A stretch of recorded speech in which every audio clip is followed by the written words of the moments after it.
What if the heavens opened before our eyes, revealing a secret kept for centuries? This question may sound distant, as if it were merely part of a symbolic vision or a mystical tale. But what if it had real roots in messages left by Marian and recognized apparitions like Medjugorje? Imagine for a moment the impact of seeing the firmament tear apart, like a veil unraveling, bringing to light what has remained hidden to this day. Lost fragments of a Marian message that could completely change the way we understand our time. Have you ever wondered if there are revelations that have not yet been delivered to humanity, kept silent because the world perhaps was not ready to receive them? What you're about to discover may surprise you. These words carry weight, because when we speak of the unrevealed messages of Medjugorje, we're not dealing with simple devotional stories, but with prophetic signs that indicate paths of spiritual preparation for decisive moments in history.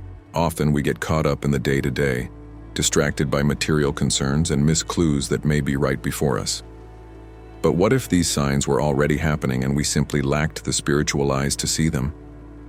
Stay with me until the end, because every detail can spark a new perception within you. The Marian apparitions in Medjugorje are known worldwide, but not everyone knows that there are messages still kept secret, as if they were keys hidden behind 7 doors. The metaphor of the sky splitting expresses not only a physical or supernatural event, but also the tearing of the veil that separates the visible from the invisible, the everyday from the eternal. It is in this mysterious space that we find fragments of what Mary left as a warning and a promise. Have you ever experienced moments when you felt something was about to happen, as if reality were about to shatter before your eyes? It is precisely this kind of spiritual restlessness that surrounds the unrevealed messages. Many scholars and witnesses report that Mary's words always convey a duality. On the one hand, warnings about difficult times, trials, and tribulations. On the other, a constant promise of hope, light, and salvation.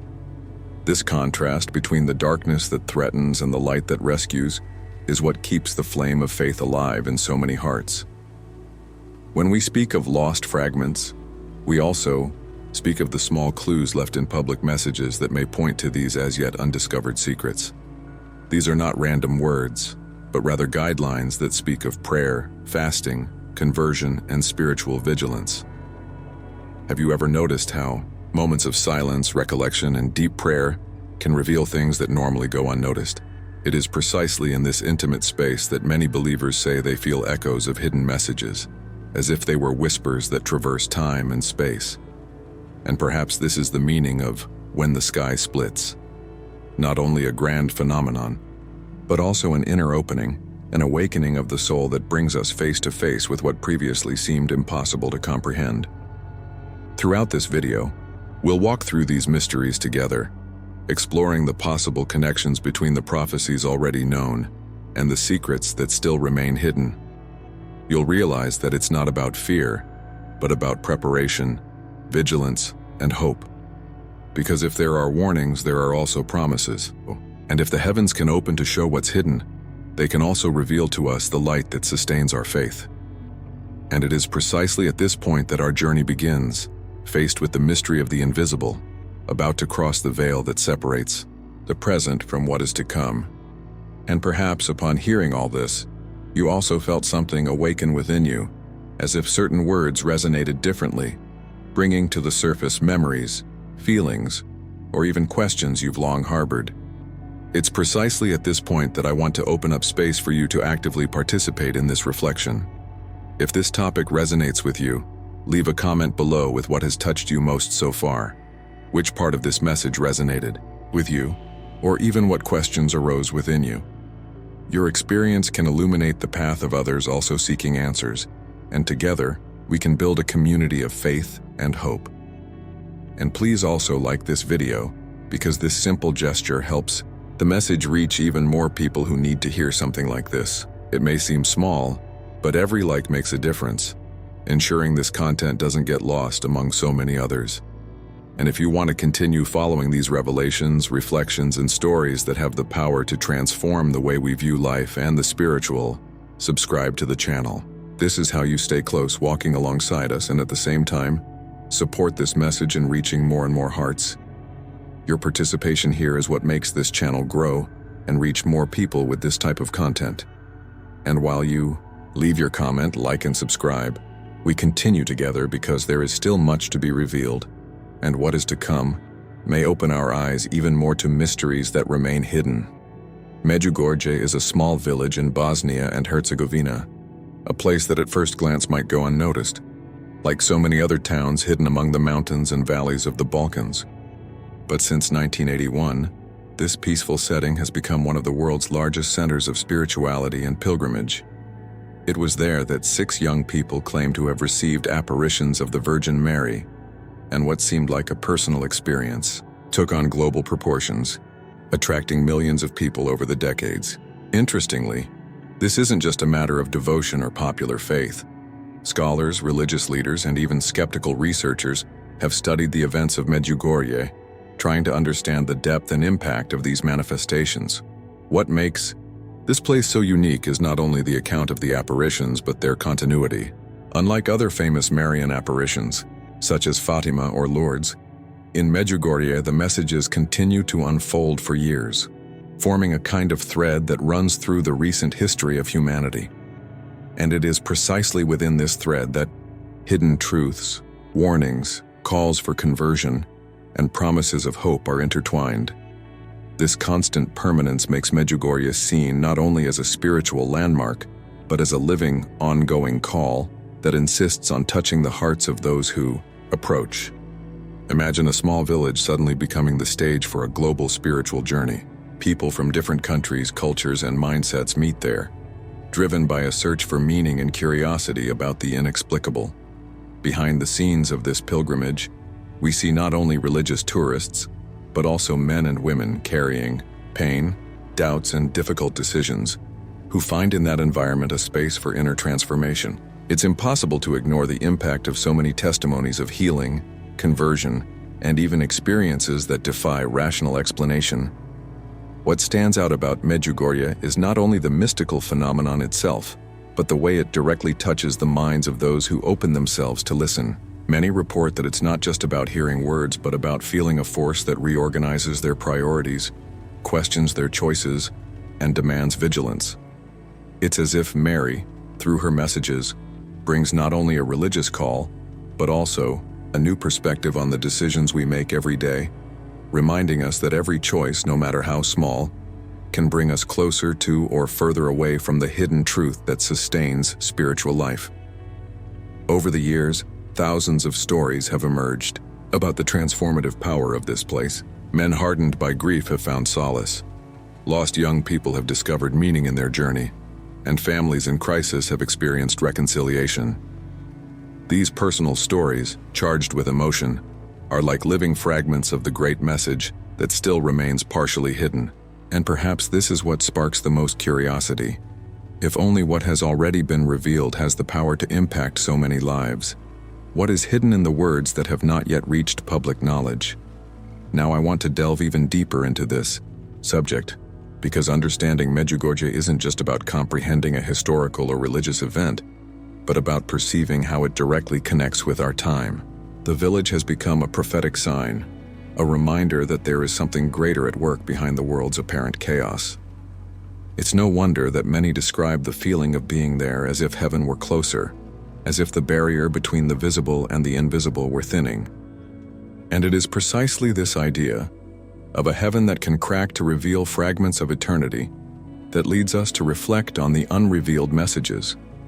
These 7 secrets, as they are called, remain hidden only with the visionaries, and according to reports, they will be revealed in due time gradually, as signs that precede decisive events for humanity. This places Medjugorje in an even more unique place, not only a space of prayer and devotion, but also a turning point in the spiritual history of our time. If heaven holds something so great that it cannot yet be revealed, perhaps it is because each of us is still in the process of preparation. And it's impossible not to wonder, what lies in these lost fragments that could so shake the course of humanity? Are they warnings of catastrophes, or practical instructions so that faith will not be extinguished in the darkest days? The mystery surrounding these messages generates not only anticipation, but also a sense of urgency. It's as if we were facing an invisible countdown, and each moment is precious to strengthen our faith and spiritual vigilance. Comment below. This makes sense to me if you also sense that there's something greater hidden behind these signs, like a truth still waiting for the right moment to be revealed. Because it's precisely in this search that our journey continues, delving ever deeper into the mystery surrounding the messages of Medjugorje. The well-known messages of Medjugorje carry within them a transformative power that no one can deny.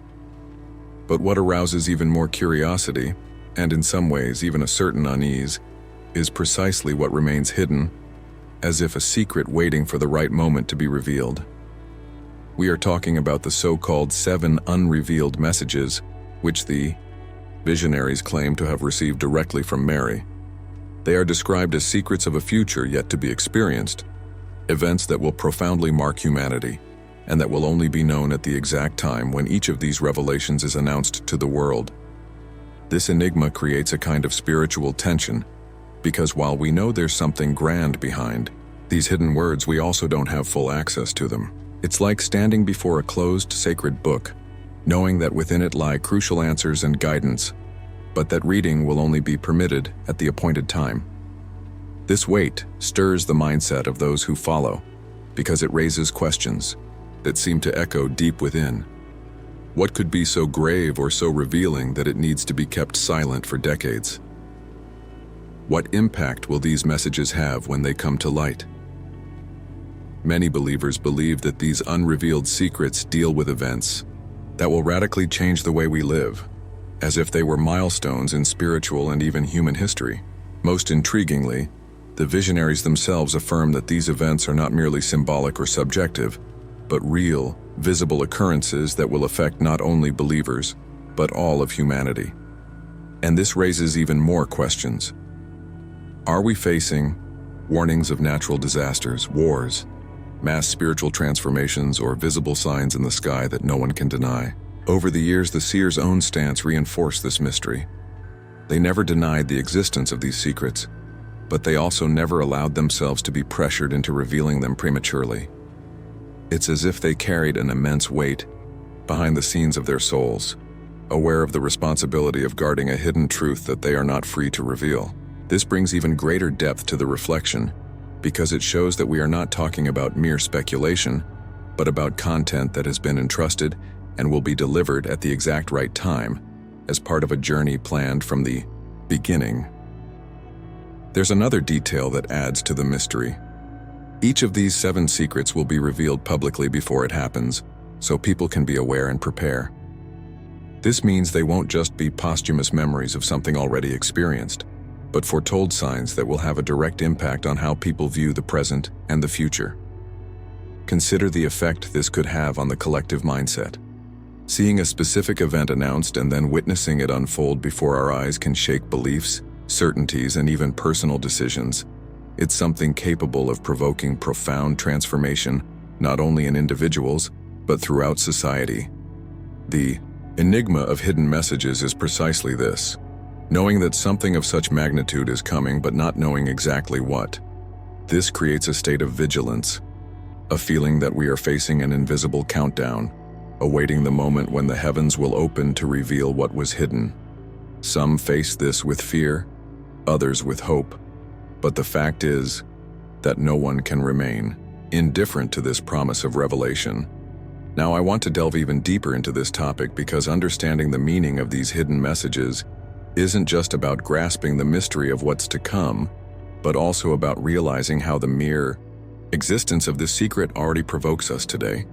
It forces us to reflect on our own lives, our choices, our priorities. If something so great is about to be revealed, what kind of decisions are we making now?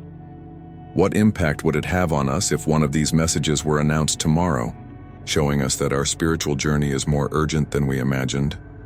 This silence, filled with expectation, is in itself a revelation.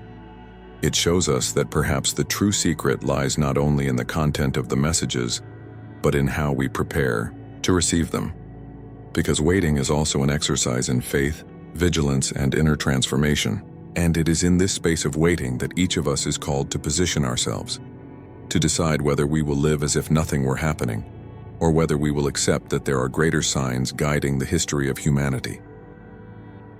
Write down, "I'm on this journey too," if you feel that this mystery speaks to you in some way, as if it were a silent invitation to look beyond the surface of things and prepare yourself for what is yet to come.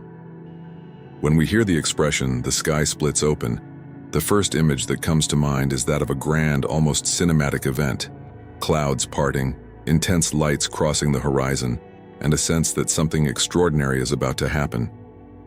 This vision stirs the human imagination because it touches a deep point in our consciousness, the certainty that there is something beyond what we can see. But this symbolism is not limited to a physical prophetic scenario, such as a natural or cosmic phenomenon that would impact all of humanity. It also extends to a more intimate and spiritual dimension, as if it were a metaphor for those moments when our own internal barriers break down and reveal hidden truths that were previously hidden within us.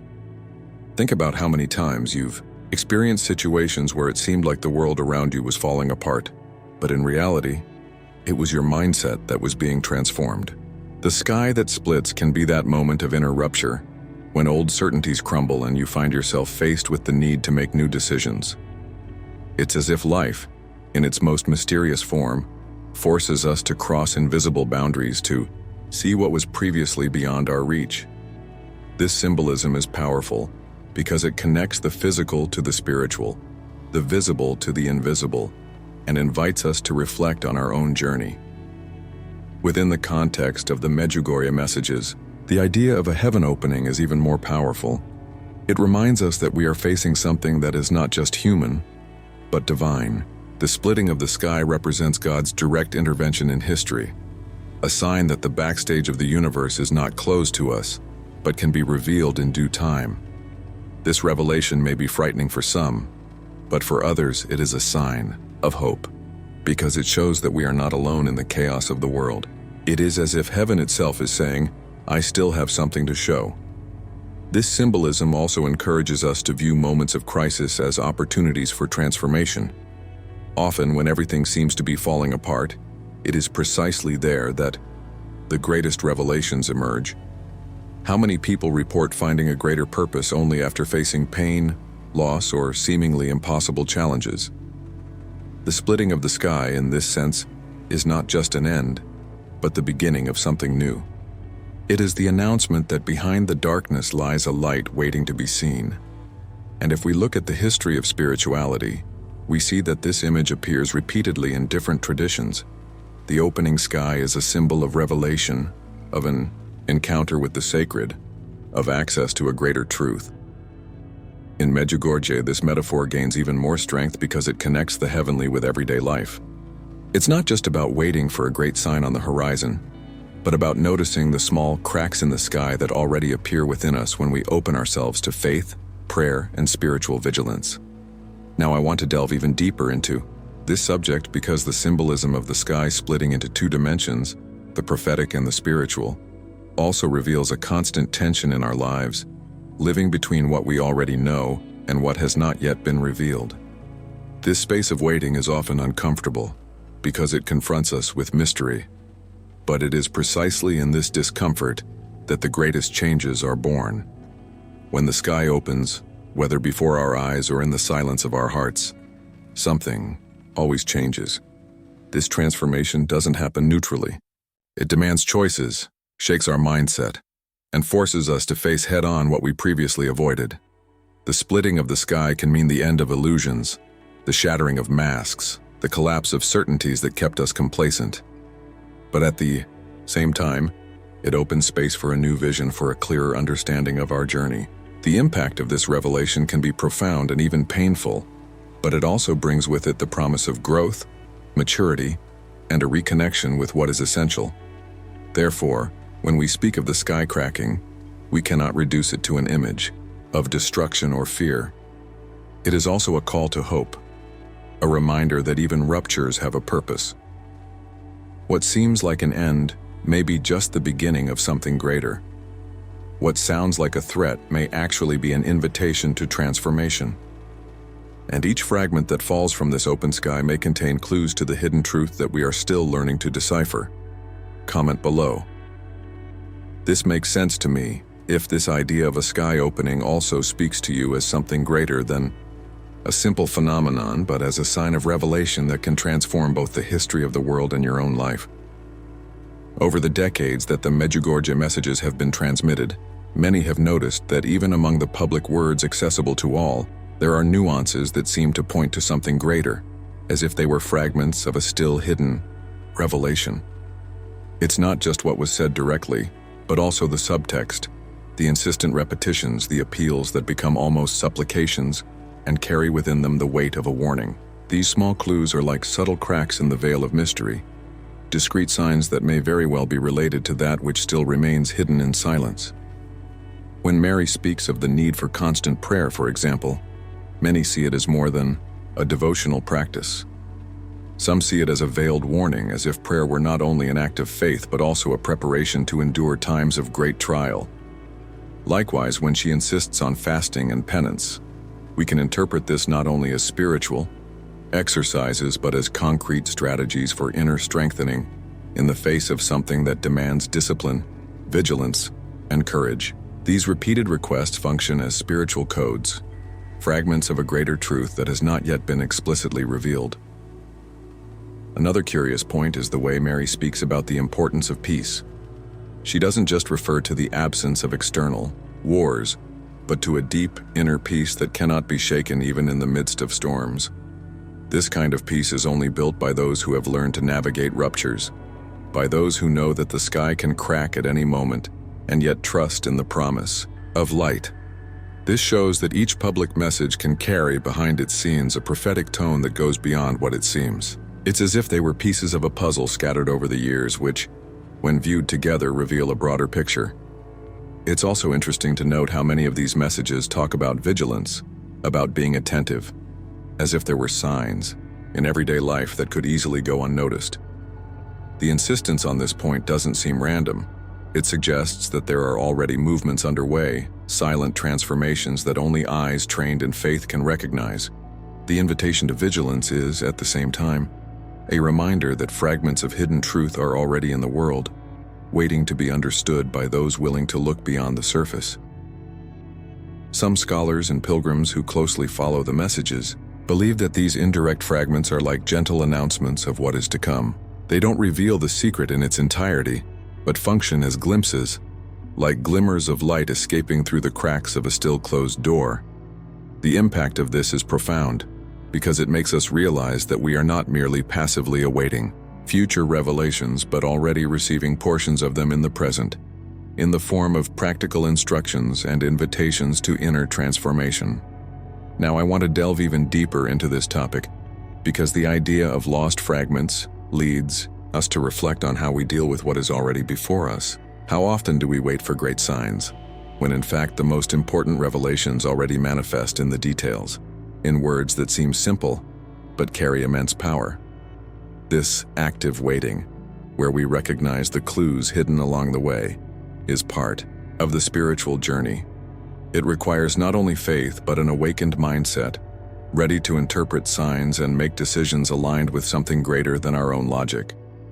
These fragments, however small they may seem, have the power to change the way we view life. They may not immediately reveal the secrets of Medjugorje, but they already transform the hearts of those who open themselves to them. It's as if each message were a seed that, when welcomed, silently grows until it becomes a tree, capable of sustaining us in difficult times. This is perhaps the greatest indirect revelation, that preparation does not begin when the secrets are announced, but already now in everyday life, in small gestures of faith, hope, and love. Right there. I'm on this journey too. If you also feel that these fragments scattered throughout the messages touch on something deep, as if they were echoes of a hidden truth that is still waiting for the right moment to reveal itself completely. When we look closely at the messages of Medjugorje, we perceive a duality that runs through virtually all of them. On the one hand, clear warnings about times of darkness, confusion, and tribulation, and on the other, a constant promise of hope, light, and victory. It is as if the very narrative of humanity is shown not only in its fragility, but also in the possibility of redemption. This tension between darkness and clarity is not a resource for fear, but an invitation to preparation, a change of mindset, an inner transformation. It is in this contrast that Mary seems to want to awaken us, because only those who see the depth of the night can appreciate the intensity of the dawn that is to come. References to darkness often appear in the form of warnings. Mary speaks of times when faith would be shaken, when many would be lost along the way, and when the distractions of the world would be powerful enough to blind hearts. She describes scenarios where God's absence would become evident, as if humanity chose to walk dangerous paths without realizing the impact of its own decisions. These passages carry a hidden truth that cannot be ignored. Darkness will not only come from without, as if imposed, but also from within, from misguided choices, from indifference to the divine call, from the abandonment of that which sustains the soul. But even as she points to this panorama of darkness, Mary never ceases to speak of hope. Each warning is accompanied by a promise, as if the heavens were bending down to remind us that even in the darkest days, the light never goes out. She speaks of the victory of faith, the power of prayer, the importance of remaining vigilant, and how each act of love and surrender can be like a candle lit in the middle of the night. This image is powerful because it shows us that we are not condemned to darkness, but invited to be bearers of light, to keep the flame of hope burning, bright even when everything around us seems to be crumbling. This contrast between darkness and clarity is also a reflection of our own lives. How many times do we go through moments when all seems lost, only to later discover that it was precisely during that journey that we were being strengthened? What Mary reveals in her messages is that these cycles of darkness and light are part of a larger journey, and that each stage has a purpose. What seems like destruction can become fertile ground for rebirth. What sounds like God's silence may actually be a necessary pause for us to awaken and perceive what was previously hidden. Now I want to delve even deeper into this topic, because this view of duality leads us to reflect on choices and consequences. Darkness in this sense is not just a punishment or a fate, but often the result of our own decisions. When we move away from truth, from prayer, from faith, we open the door for darkness to advance. But the opposite is also true. When we choose to draw closer to God, when we cultivate faith and keep hope alive, we become capable of illuminating not only our own lives, but also those of those who walk alongside us. And this is where the power of Mary's messages comes in. They don't just describe future scenarios, but invite us to act now, to position ourselves toward life with a renewed mindset.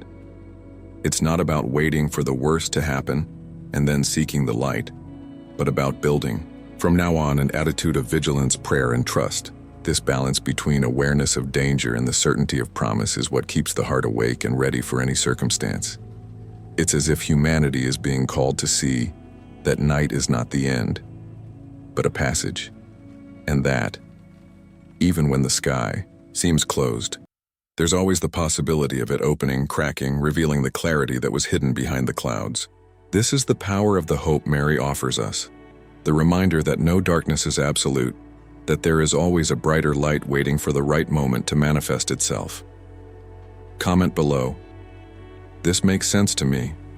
If this idea that darkness and light walk together, but that victory always belongs to the light, also speaks to you in a special way as a reminder that your journey is never lost, even when it seems to be going through the longest night.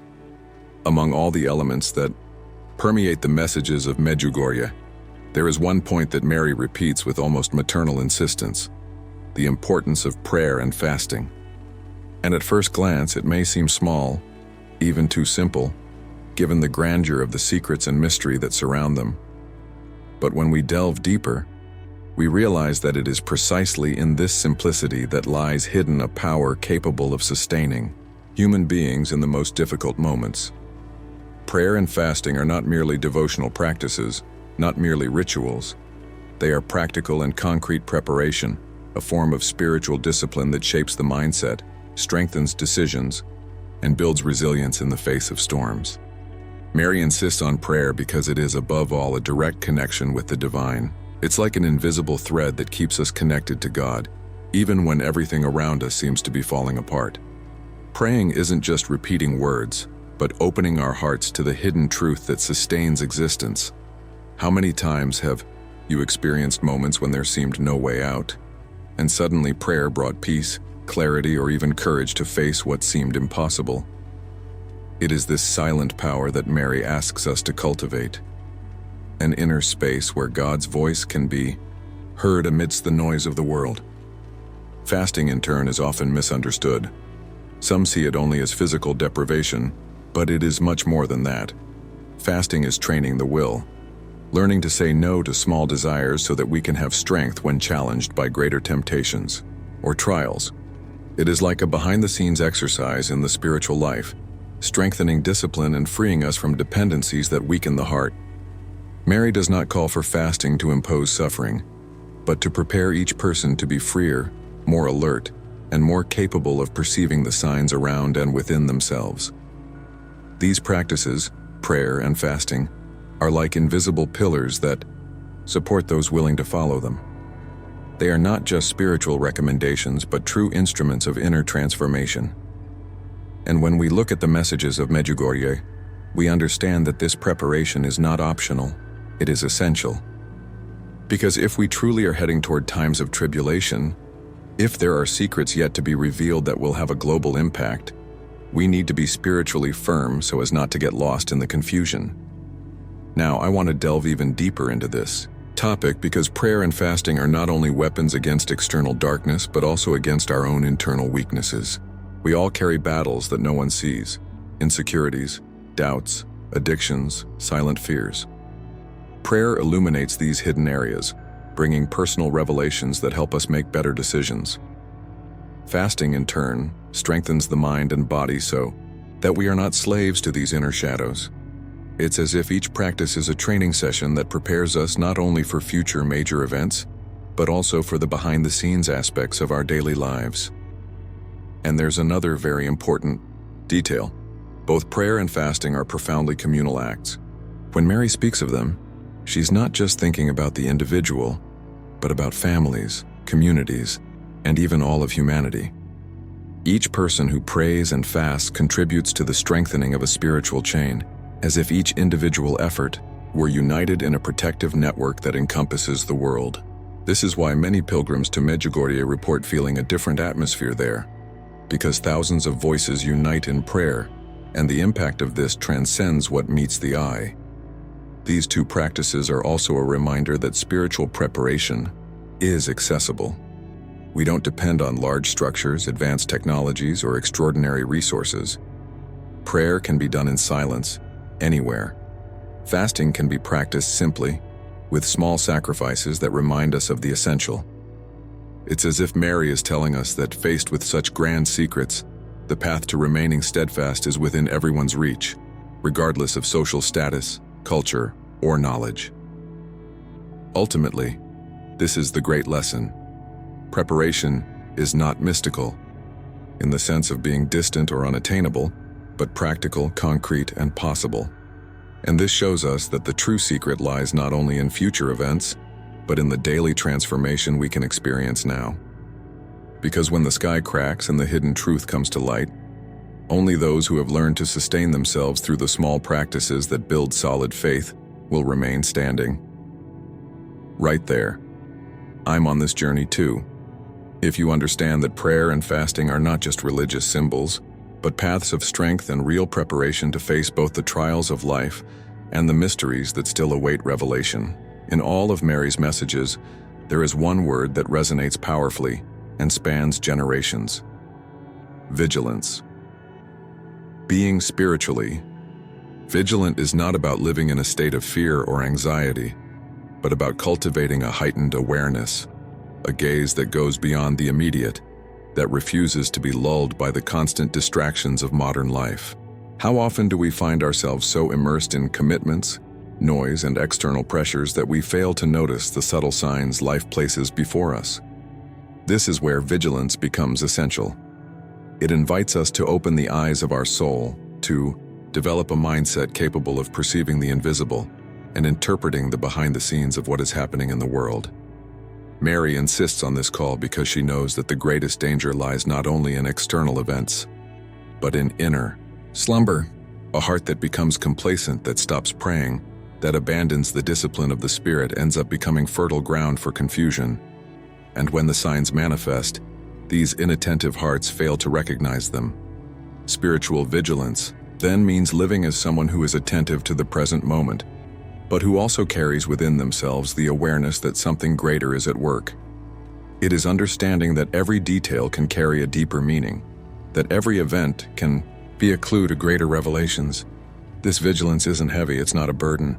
On the contrary, it brings lightness and clarity. Those who live in a state of vigilance aren't suddenly surprised because they already walk with their eyes open.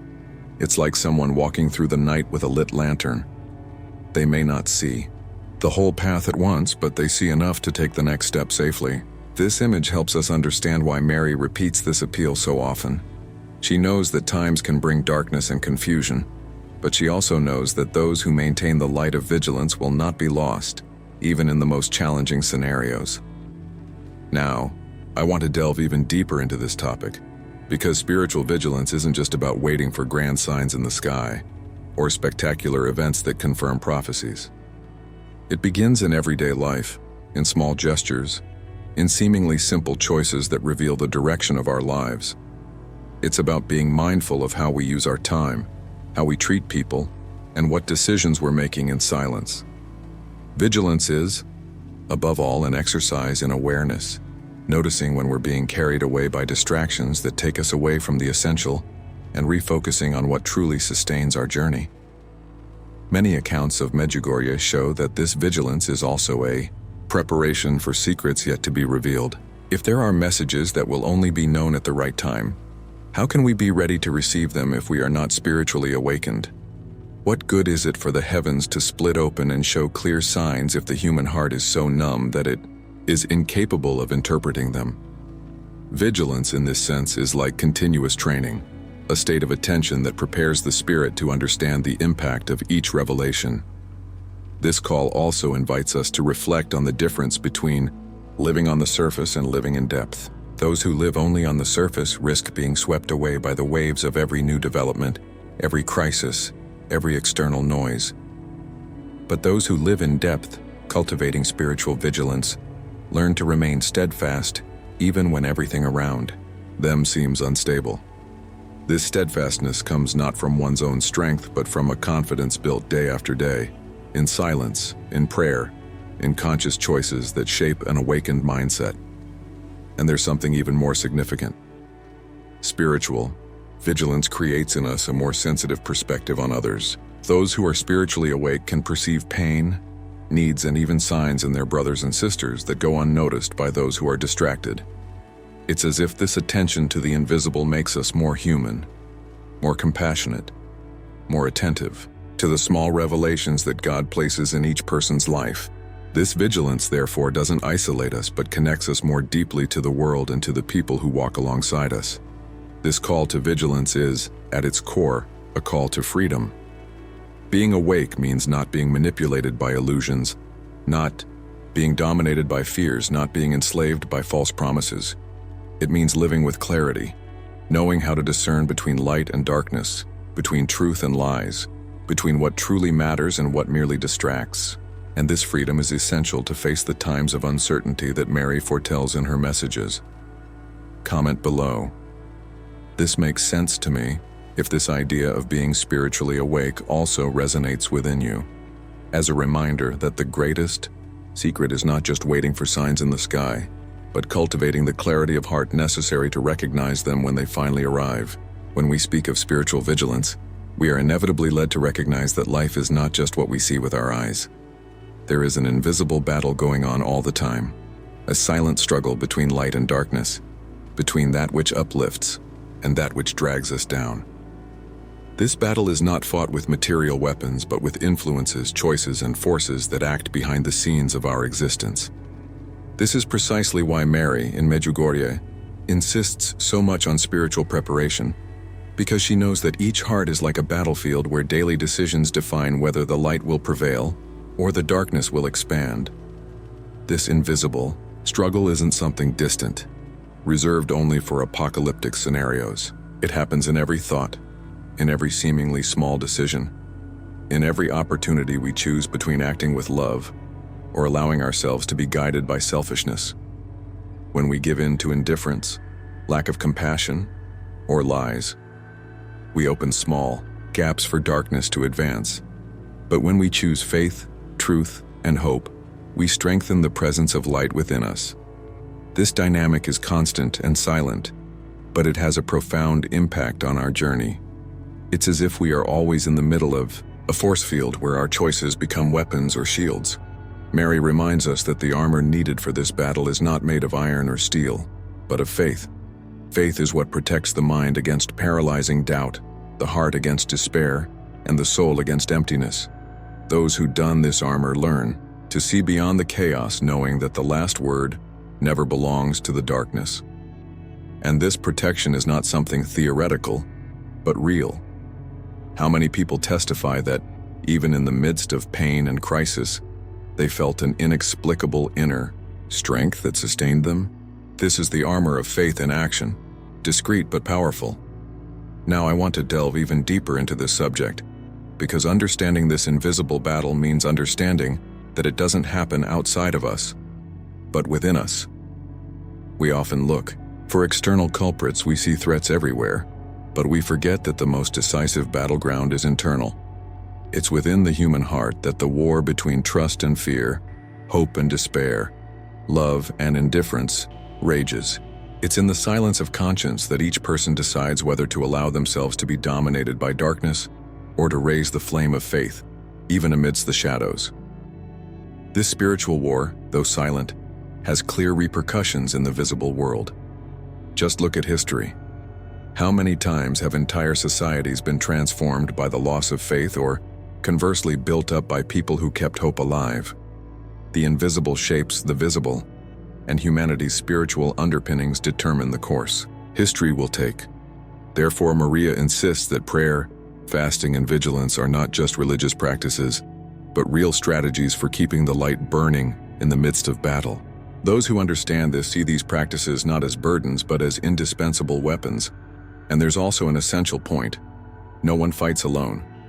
The armor of faith is not just individual, but collective.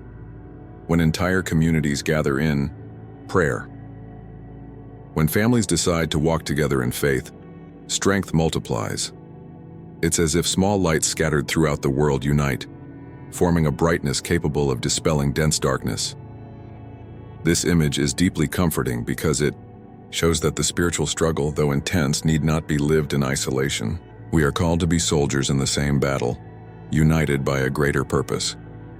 This contrast between light and darkness should not only be seen as a warning, but also as a call for hope. Because no matter how intense the darkness may seem, it is never absolute. A single spark of light is enough for the darkness to vanish. And every act of faith, every sincere prayer, every gesture of love is precisely that spark. This is how the armor of faith becomes not only a defense but also an offensive weapon, capable of opening paths of hope in places where there seem to be no escape. Comment: I'm on this journey too. If you recognize that this invisible battle is real, but also feel within yourself that the light will always be stronger, as long as faith is the armor that protects and sustains the heart. Even when Mary's messages touch on deeply serious points and speak of tribulations, dangers, and times of darkness, there is always a thread of hope woven into every word. It is as if the darkness is presented only to further strengthen the light that comes after. This promise of hope is what sustains hearts amidst chaos, because it shows that, regardless of what happens, the ultimate victory does not belong to darkness, but to good. And this is not just a distant promise, saved for the end of time. It is a present call, which can already be experienced now in every decision that brings the heart closer to what is true. Many are shocked by the harshness of some warnings, but they forget that in all of them, Mary never leaves human beings without a way out. On the contrary, she always shows an open door, a path of light that pierces the longest night. This is the dynamic of divine love, not denying the reality of pain, but offering a way out that goes beyond it. This is why so many people who visit Medjugorje report feeling peace, even when faced with messages that speak of severe challenges.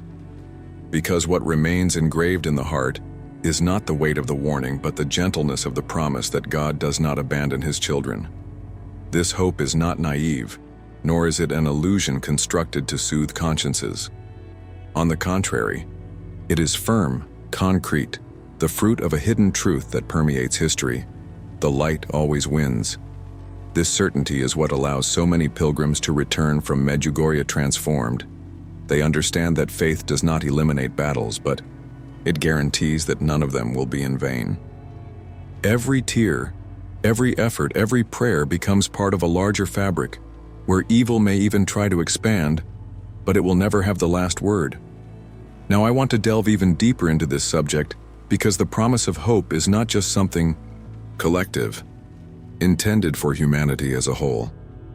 It is also deeply personal. Mary speaks to humanity, but she also speaks to the individual, to the wounded heart, the weary soul. This promise manifests itself in the lives of those who have experienced comfort in moments of loneliness, strength in times of weakness, clarity amidst confusion. It is the intimate certainty that, even when everything seems to be falling apart, there is a light that remains burning and guides the journey to a greater destiny. This hope is also a choice. How often are we tempted to dwell only on the negative, to believe that darkness is stronger than light? But Mary invites us to adopt a new mindset, to see each challenge as part of a process of transformation, where apparent failure can be the prelude to an even greater victory. This vision changes the way we face life, because it gives us the courage to go through nights without fear, knowing that dawn is inevitable. It's important to remember that this promise of hope is tied to concrete actions. It's not just about hoping something good will happen in the future, but living in a way that keeps that flame burning in the present. This means cultivating faith, practicing charity, and being a bearer of peace in environments marked by conflict. Each act of kindness is like a fragment of this promise manifesting itself in the present, anticipating the ultimate victory over evil. And ultimately, the message of hope is what gives meaning to all the other revelations. Without it, the warnings would be mere heavy burdens. But with it, even the darkest warnings become invitations to preparation and inner strengthening. Because in the end, what matters is not the depth of the darkness, but the certainty that the light never goes out. This is the promise that spans generations, that consoles hearts, and that continues to echo in Medjugorje as a constant reminder that God is greater than any darkness. Comment below.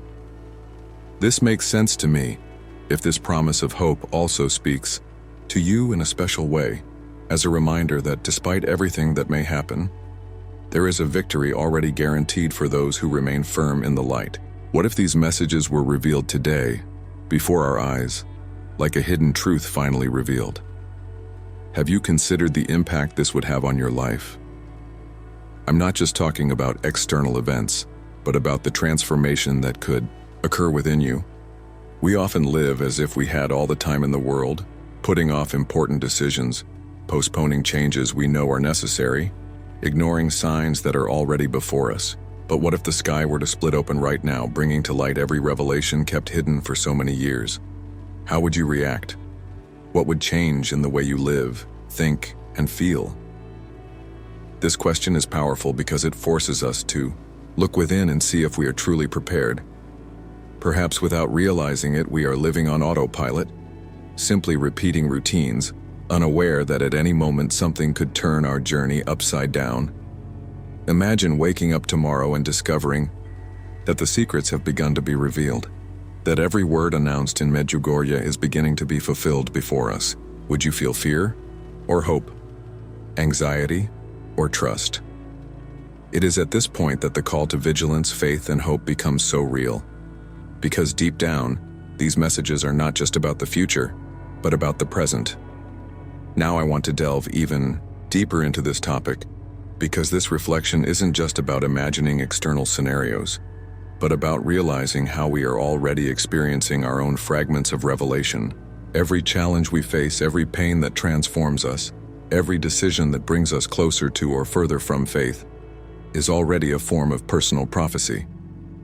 The question is, what have we done with these opportunities? Are we aware of the impact our choices are having on our journey? Or are we allowing the darkness of discouragement and indifference to distance us from what truly matters? This introspection is essential because it reminds us that life is made up of moments that never return. Time waits. And Mary's messages, even those still hidden, already point to this. We need to prepare now, not when everything is before us, because if revelation came today, what would really change? Perhaps we would let go of old hurts. Perhaps we would value the people we love more. Perhaps we would begin to pray more sincerely. Perhaps we would realize that so many things that seem urgent today are, in fact, just distractions that steal our energy and distance us from what is eternal. This reflection is also an invitation to rethink the mindset we live with. Are we cultivating a superficial faith, shaken by the slightest headwind, or a profound faith, capable of withstanding when the sky cracks and reveals what was hidden? Are we seeking only quick answers and immediate comfort, or are we willing to face the discomfort of transformation, knowing that it is precisely in it that we find growth? These questions are not easy, but they are necessary, because they touch on truths we often prefer to ignore. And perhaps that's precisely why the messages haven't yet been revealed in their entirety. Perhaps God is giving us time to reflect, to mature, to learn to see beyond appearances. Waiting in this case is also an act of mercy, because when the truth is finally revealed, there will be no more room for indecision. We will need to clearly choose which side we want to be on. Comment below. This makes sense to me. If this reflection also awakened in you the feeling that we cannot wait for revelations to change our lives, but that we need to start now, like someone preparing for an encounter that could happen at any moment. The sky could split open at any moment, and this isn't just a distant metaphor or a poetic image. It's a direct reminder that there are hidden truths that can suddenly be revealed, changing not only the history of humanity, but also the course of your own life. The messages of Medjugorje carry this profound mystery. On the one hand, warnings about times of tribulation; on the other, the promise of hope and victory. And amidst this contrast, the inevitable question remains: will you be prepared when all this begins to unfold before our eyes? This isn't a question that should generate fear, but awareness. Because if there's one thing Mary's messages teach us, it's that preparation isn't achieved in grandiose ways, but in small choices, simple decisions, and everyday actions that shape our mindset and transform our journey. Praying, fasting, keeping watch, remaining firm in faith. These are the seemingly discreet gestures that, when combined, become the armor capable of sustaining us amidst the greatest trials. It's not about predicting dates or deciphering mysteries, but about living as someone who understands that every moment matters. Now, I want to delve even deeper into this topic, because this idea of being prepared goes beyond future scenarios. It touches on how you're living today. Have you been valuing the people around you? Have you been using your time consciously? Or have you been lost in distractions that steal your energy and distance you from what truly matters? This is a reflection that cannot be ignored, because if the sky were to crack open now, what would be left of you? Fear or confidence? Despair or hope? Indifference or faith? The answer is being constructed every day, behind the scenes of your life, in each seemingly small decision that defines your direction. And it's precisely at this point that I want to open up the space for you. Comment below. What do you think might be hidden in these as yet unrevealed messages? What truth do you deep down believe heaven still holds for us? Your opinion can bring new perspectives and help others reflect as well. And if this content resonated with you, like the video and subscribe to the channel to continue following other revelations and spiritual reflections that can transform your way of seeing life and the signs of the times. Because ultimately the question remains, the sky could crack at any moment. Will you be prepared? If you've made it this far, it's because this topic spoke to your heart in some way.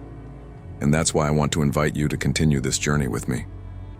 Subscribe to the channel so you don't miss future content, because each new reflection can bring even more clarity and strengthen your faith on this journey of mysteries and revelations. Also, take advantage and leave a like, because it shows that this message resonated with you and helps keep the connection we're building here alive. And tell me in the comments, writing the phrase, "I'm with you until the end," just so I know that you followed this far and that we are walking side by side in this search for answers and hope. And take advantage. There's a video right here that complements this very topic. Click and stay with me there, because what you'll find there can further delve into everything we discussed today.